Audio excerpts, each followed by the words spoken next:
ನನ್ನ ಮಗ ಎತ್ತಿಗೆ ಬೆಳಿಬೇಕು,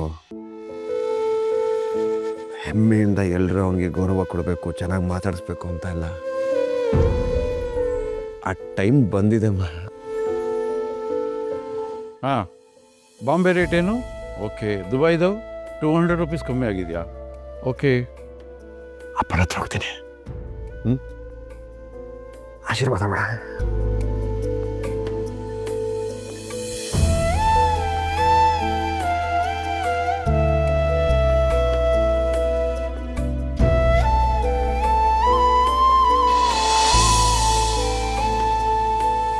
ಹಾಂ, ಮಾಡ್ತೀನಿ.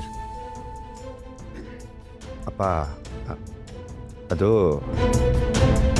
ನಿಮಗೆ ಅಂತ ಏನೋ ತಂದಿದ್ದೀನಿಪ್ಪ. ಇದನ್ನು ಕೊಡಬೇಕು ಅಂತ ತುಂಬ ಆಸೆ ಇಟ್ಕೊಂಡಿದ್ದೆ. ಏನಿದು?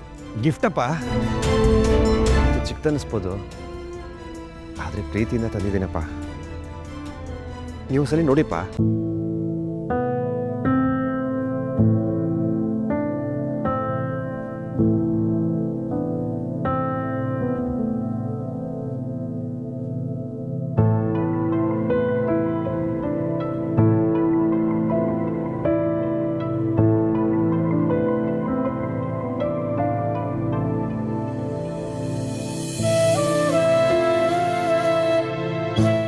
ಅಪ್ಪ, ಎಲ್ಲರಿಗೂ ತಂದಿದ್ದೀನಪ್ಪ.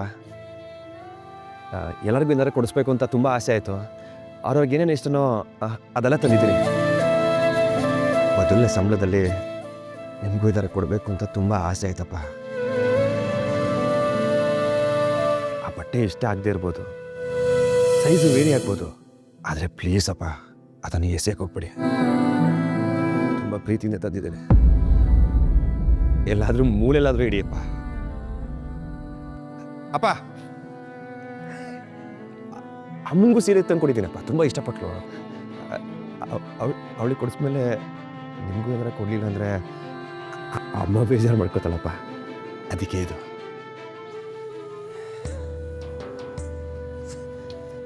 ಸರಿ ಬರೋದು, ಬರ್ತೀನಿ.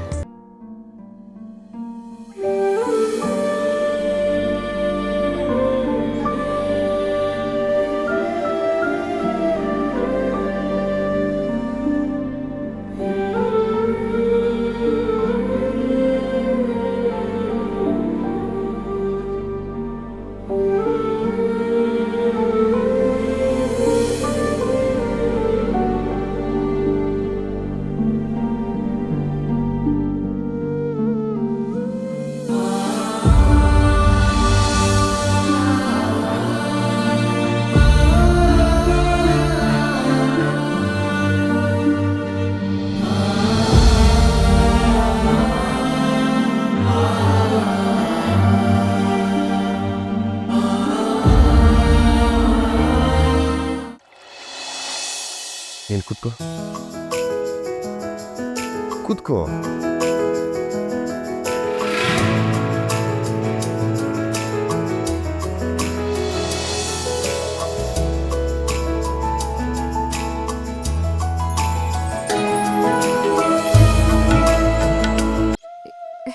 ಏನ್ ಮಾಡ್ತಿದ್ದೆ ಕೊಟ್ರು? ನೀನ್ ಎದೇಳು. ಪ್ಲೀಸ್, ಬರೀ ಬಾಯಿ ಮಾತ್ರ ನಿನಗೆ ಥ್ಯಾಂಕ್ಸ್ ಹೇಳಿದಾಯ್ತು. ಇವಾಗ ಸ್ಪೆಷಲಾಗಿ ಕರೆಕ್ಟಾಗಿ ನಿಮ್ಗೆ ಥ್ಯಾಂಕ್ಸ್ ಹೇಳ್ತೀನಿ. ಪ್ಲೀಸ್, ಬೇಡ ಅನ್ಬೇಡ. ಇವತ್ತು ಬರೀ ನನ್ನ ಖುಷಿಗಷ್ಟೇ ಕಾರಣ ಅಲ್ಲ, ನಮ್ಮ ಯಶು ಡಾರ್ಲಿಂಗ್, ವಿನಿ, ನಮ್ಮ ಅಣ್ಣ ತಮ್ಮ, ಅದಕ್ಕೆ ಇವ್ರು ಎಲ್ಲರ ಖುಷಿಗೂ ಕಾರಣ ಆಗಿದ್ದಾರಕ್ಕೋ.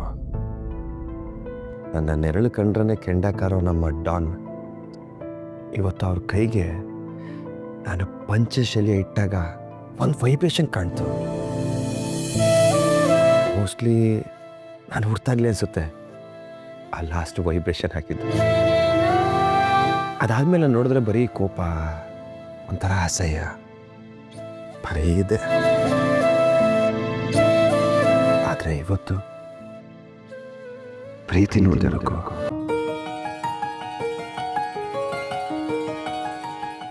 ಇಷ್ಟು ವರ್ಷ ಅನುಭವಿಸ್ತಿರೋ ಪ್ರೀತಿ ನೋಡಿದೆ.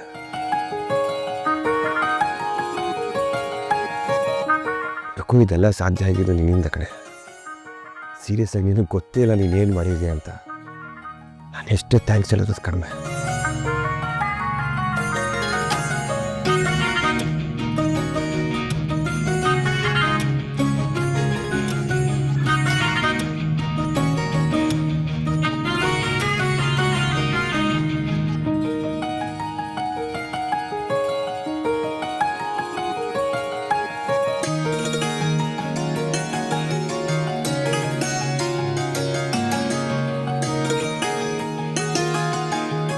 ಕೃಷ್ಣ, ಏನು ಇದಲ್ಲ? ಇದ್ಯಾವಾಗ ತಗೊಂಡೆ? ಪ್ಲೀಸ್.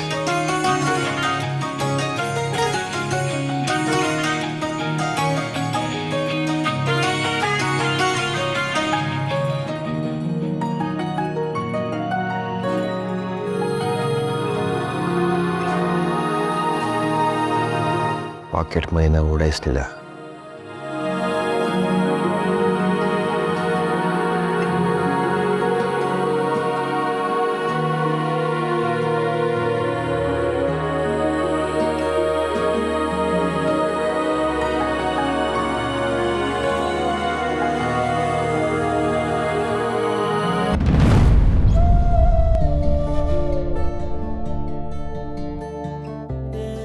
ಪ್ಲೀಸ್ ರುಕು. ನೀನು ಇಷ್ಟೆಲ್ಲ ಮಾಡಿದ್ಯಾ, ಇದೊಂದು ಸಣ್ಣ ಆಸೆ, ಬೇಡ ಬೇಡ.